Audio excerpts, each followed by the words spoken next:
ரூட்ல இருக்கிற நம்பரை வெளியில எடுக்கிறது எப்படிங்கிறத பார்க்க போறோம். சரிங்களா? எனக்கு ரூட் ஆஃப் 4761 இருக்கு. இது ரூட்ல இருந்து நம்ம வெளியே எடுத்தோம்னா அது ஒரு 2 டிஜிட்ல கண்டிப்பா வரப்போகுது. என்ன நம்பருங்கிறத பார்ப்போம். அதுக்கு முன்னாடி நம்ம ஒரு விஷயத்தை தெரிஞ்சுக்குவோம்.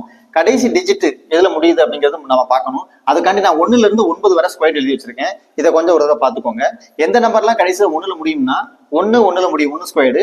அடுத்து 9 ஸ்கொயர்டும் 1ல முடியும். அதனால எனக்கு ஆன்சர் அந்த கடைசி டிஜிட் 1ஆவும் இருக்கலாம், 9ஆவும் இருக்கலாம். அதாவது 1ல அல்லது 9 ஸ்கொயர்ல முடியலாம். சரிங்களா?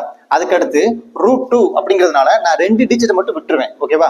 மிச்சம் இருக்க நம்பர் எதை ஸ்கொயர் பண்ணா அது நியரஸ்ட் நம்பரா வருதுன்னு பார்க்க போறோம். சரிங்களா? இப்ப எனக்கு 6 ஸ்கொயர் பண்ணா 36, 7 ஸ்கொயர் பண்ணா 49.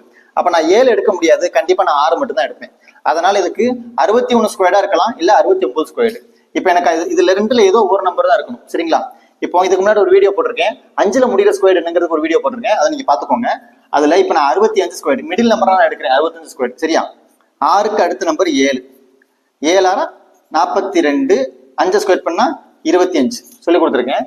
இப்ப எனக்கு 42, 25. ஓகேவா? இந்த நம்பரை விட 47, 61 என்ன நம்பரா இருக்கு? பெரிய நம்பரா இருக்கலாம். அதனால கண்டிப்பா இதுதான் என்னோட ஆன்சரு. இப்போ எனக்கு ஆன்சர் என்ன கிடைச்சிருக்குனாக்கா 69 ஸ்கொயர். சரிங்களா? ஏன்னா கொடுத்துருக்க இந்த வேல்யூ நமக்கு கொஸ்டின்ல கேட்டிருக்க வேல்யூவை விட சின்ன நம்பர், கொடுத்துருக்க வேல்யூ வந்து பெரிய நம்பர். அதனால இதுல நான் 69 ஸ்கொயர் எடுத்துருவேன். இப்போ நீங்க கண்டுபிடிங்க 60, 84 ஏதோட √2 இருக்கும் அப்படிங்கிறத கண்டிப்பா கமெண்ட் பண்ணுங்க. தேங்க்யூ.